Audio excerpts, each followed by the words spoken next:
এবার হাইকোর্টের খবর, অতিরিক্ত শূন্যপদে শারীর শিক্ষা এবং কর্মশিক্ষায় অতিরিক্ত শূন্যপদে নিয়োগ নয় জানিয়ে দিল হাইকোর্ট। সিঙ্গল বেঞ্চের নির্দেশ বহাল রাখলো ডিভিশন বেঞ্চ। 1600 অতিরিক্ত শূন্যপদে নিয়োগ ঝুলে রইল। সিঙ্গল বেঞ্চে মামলা নিষ্পত্তি না হওয়া পর্যন্ত স্থগিতাদেশ। অতিরিক্ত শূন্যপদে কোনো নিয়োগ নয় শারীর শিক্ষা কর্মশিক্ষায়। 1600 অতিরিক্ত শূন্যপদে এখনই নিয়োগ নয়।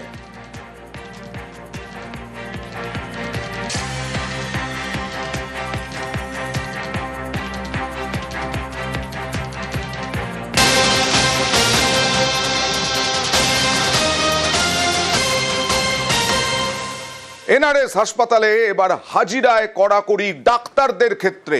ডাক্তারদের জন্য এবার বায়োমেট্রিকে হাজিরা। নির্দেশিকা জারি করলো এনআরএস মেডিকেল কলেজ কর্তৃপক্ষ। ডাক্তারদের ফেস বেসড বায়োমেট্রিক হাজিরা মাস্ট।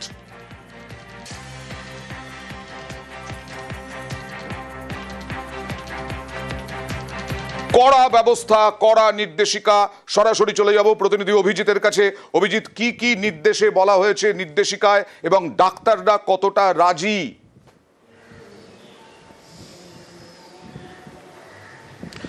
অয়ন, যেটা প্রথমেই বলে রাখি, বহু ক্ষেত্রে যে অভিযোগটা ওঠে যে চিকিৎসকরা যারা শিক্ষক চিকিৎসক অর্থাৎ বিভিন্ন মেডিকেল কলেজগুলোতে, সরকারি মেডিকেল কলেজগুলোতে যারা চিকিৎসক, তারা হাসপাতালে তাদের সময় মতন না থেকে তারা বিভিন্ন বেসরকারি হাসপাতাল এবং নার্সিংহোমগুলোতে সেই সময়টা চিকিৎসা করেন, এমন অভিযোগ ওঠে।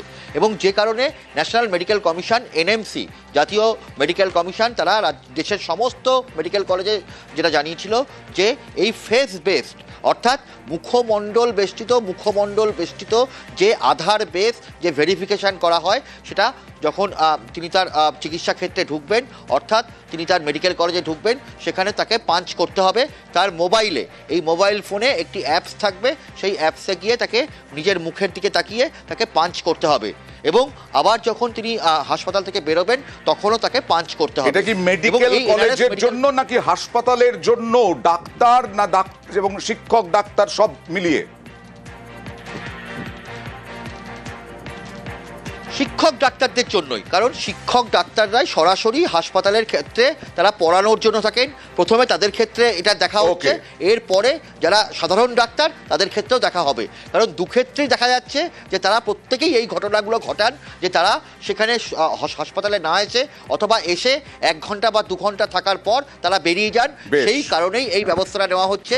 এবং একই সঙ্গে ছুটির ক্ষেত্রেও বিভিন্ন সময় তারা না জানিয়ে ছুটি নিচ্ছেন, তাতেও হাসপাতালের পড়াশোনা। দেখা যাক এই পদক্ষেপ কতটা কার্যকরী হয়, নিশ্চয়ই আমরা নজর রাখব।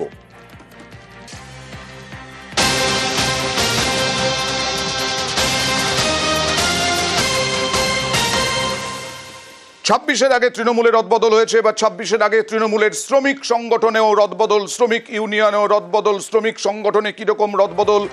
শ্রমিক সংগঠনে কিরকম রদবদল? 26-এর আগে দুর্বাগ, দুর্গাপুর, তমলুকে কোর কমিটি ঘোষণা হয়েছে। আর এছাড়া কি রদবদল জানবো প্রতিনিধি আবিরের সঙ্গে। আবির, প্রথমত তোমাকে জানাই, সেটা হচ্ছে যে দুর্গাপুর এবং হলদিয়া, তা নিয়ে তৃণমূল কংগ্রেসের শীর্ষ নেতৃত্বের কাছে গত কয়েক মাসে বিস্তর অভিযোগ জমা পড়েছিল। এমনকি একটি বৈঠক করতে গিয়ে মুখ্যমন্ত্রী সেই অভিযোগের বিষয়ে নিজে থেকেই উল্লেখ করেন এবং যে যথোপযুক্ত ব্যবস্থা গ্রহণ করা হবে সেটাও তিনি জানিয়ে দেন। দুর্গাপুর পশ্চিম বর্ধমান সাংগঠনিক জেলা দেখতো এবং হলদিয়ার অংশই তমলুক সাংগঠনিক জেলার অংশ দেখতো।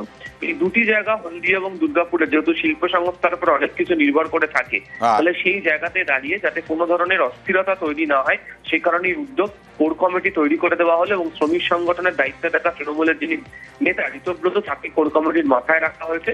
তার সঙ্গে আরো কয়েকজন সদস্যকে যুক্ত করা হয়েছে।